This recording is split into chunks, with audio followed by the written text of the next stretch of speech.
Hi there. So it's the beginning of February and it's cold out there. It's windy and pretty chilly, but it's sunny and it's really beautiful outside. But I woke up yesterday morning pretty early and the skies to the east of us were pink. And because we had snow all over the mountains, those pink skies reflected all along the mountain range. And it was beautiful, just these pink mountains.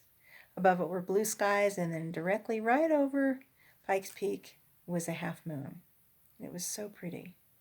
So we feel so blessed to live here because we get to see storms roll in and sunsets and all kinds of things. And it's such a blessing to be here. We have birds that are amazing around here. One day we had an eagle sitting right on our deck, which is unusual around here, but it was just a young eagle. So we just have all kinds of wildlife around us that we get to see now and then. And I feel very blessed to see that.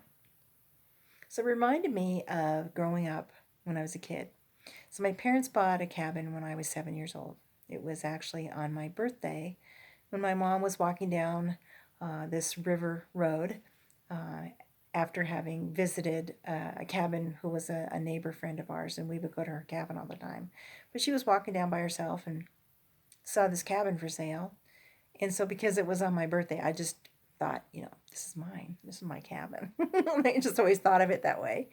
So I grew up there, spending a good portion of my summers up there with my parents, and almost every weekend. And sometimes my mom and I would be there for 2 weeks at a time. And I'd sew and make clothes, and I would do my art and do paintings, and I would be climbing up and down the mountain with my dog Buffy and hanging out by the river because right in front of the cabin, about 30 feet from the door, was this river, this really sweet little river that would just never, ever stop. You could hear the river all night long, and it was something to sleep by that was just so beautiful and lovely. A lot of wildlife up there, and I grew up just being in wonder of nature, and I just enjoyed that so much. So my greatest memories were up there. So as I became older, I inherited the cabin, and I was very fortunate to have it. But there was a time when I knew I had to let it go, and that did not make sense to me at all to think, I've got to let this cabin go. And I know my intuition well enough that when I get these nudges, I had better pay attention because if I don't, it's that spiritual type 2x4 that comes in and says, I told you so. You'd better let it go. So I prepared for a long time and put it up on the market. It didn't sell. And then we just did a lot of work with it. We had it repainted. We did a lot of things. I refinished all the countertops with, I did a mosaic finish on the tops of the countertops in the kitchen, which was really fun. And did a lot of work like that just to make it beautiful, make it something that people would walk in and go, wow, look at this. And so we did that. And by the time we were finished, I really didn't want to let the cabin go because I loved it even more so then. But we put it on the market again. And before we got any offers, I decided to do a ritual. And I'm big into that. I grew up with wonderful rituals in the church that I went to where we would honor, um, the sacrament and, you know, holidays and things like that. So it's very important. I grew up with that kind of thing. So I took a bowl. I just took a big bowl, fairly good bowl, like a salad bowl, filled it with river water. I put a leaf of every kind of tree or bush that I could find that was on the property, including like a needle from the blue spruce tree and a needle from the pine trees. And I filled the bowl with rocks and river water and all these leaves. And I had that by my side. And I had a lot of firewood next to me in front of the fireplace. It had a great big Franklin fireplace. And I sat on the floor in front of the fireplace and created this, built this fire. And before, like the night before, I wrote a couple, well, three big lists actually. One was a list of every person I could remember that ever had been there.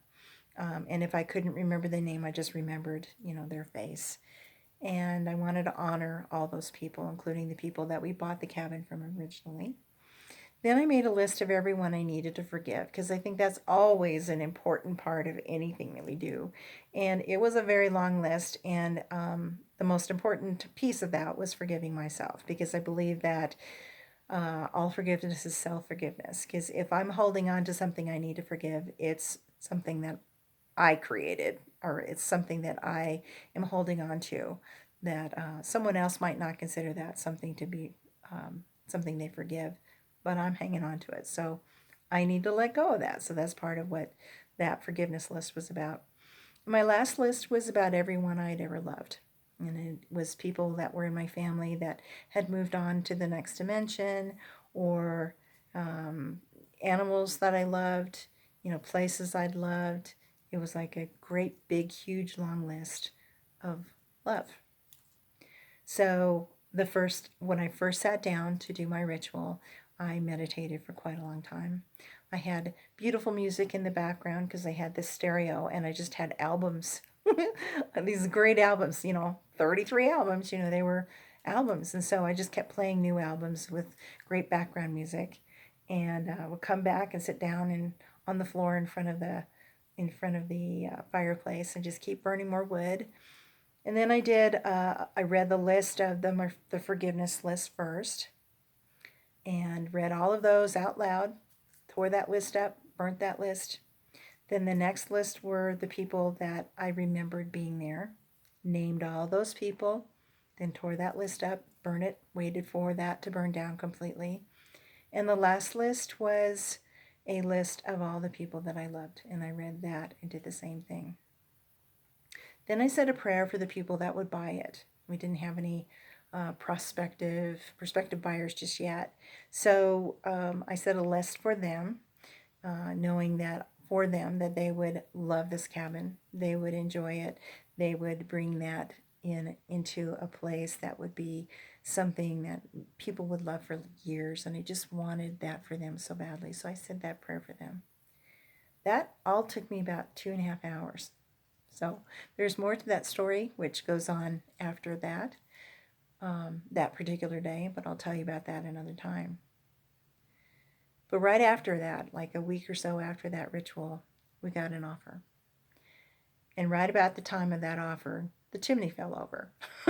So I called a neighbor that had the cabin next door, and I said, "Do you know of any good contractors that can help?" So he gave me a name, and that guy was up there within about 3 days.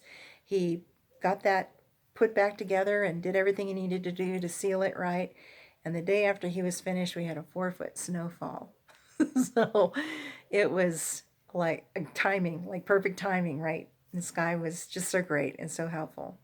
And I went personally to where he was working, which was, a pretty good distance from where I lived, just to give him a check and to give him a hug and thank him for doing such a great job, because he really did a marvelous job to get that done as quickly as we needed it to have done. So then we got the offer, and right after the offer, we would check on that cabin every week because we didn't know if a realtor had shown it and left the door open or left the lights on, because that had happened time and again. So we just kept checking on it to make sure that it was okay and the property was sound, and especially after we got the offer.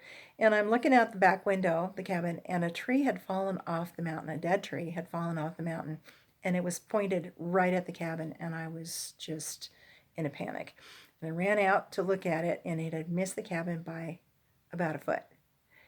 And then I heard my intuition say, "Are you ready to let the cabin go now?" So, yes. Yes, I was ready to let it go.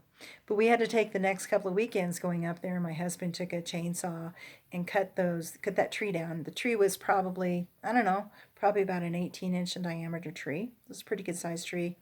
And that thing was probably 20 feet long. So he just cut about, between 1 and 2 foot sections. They were about 1 foot sections. He just kept sections like that. And then I put them into a wheelbarrow, rolled them around to the front of the cabin where the wood pile was, and I chopped all that wood up. And that we had a healthy wood pile, and I loved chopping. I loved chopping wood. It was something I grew up doing. It's the very Buddhist way of chop wood, carry water. I literally did that at the cabin. So that was kind of a fun way to honor the cabin, kind of in its last last days for us. So we sold the cabin. Went over well. The people ended up painting it and did a nice job of refinishing the interior, and they did a lot of things at the cabin. And we found out from people who knew them. They told us that's what they did. And the exterior is really cute, what they did with it. Did a really nice job on it. And 2 weeks after they finished, I understood why I was guided to let that cabin go. I don't know if you remember, but we had that great big flood. It was probably about 7, 8 years ago in September. And it was a storm that just kept going over the state and kept circling over the state, and it just rained and rained and rained, which is unusual for us here in this dry state that we're in. But it just kept raining and raining and raining, and a lot of the mountain valleys flooded and cleared down into the plains and caused tremendous challenge for many, many people. And along that little tiny valley, it washed out, I think, 20 to 30 bridges. There were only about 2 or 3 bridges that remained. And there were properties actually where the foundation was completely upended and the building itself was upside down. It had tipped over upside down. So the property that was mine, that was no longer mine. The access bridge, or the bridge itself had been washed out. This was a very sturdy bridge, but it had been washed away because the foundation around it had washed away. All the sand and the soil and everything had washed away, and the river itself just kind of collapsed into the river and washed away with the big waves that were coming through. The access road that was from the bridge to the main road, that had washed away.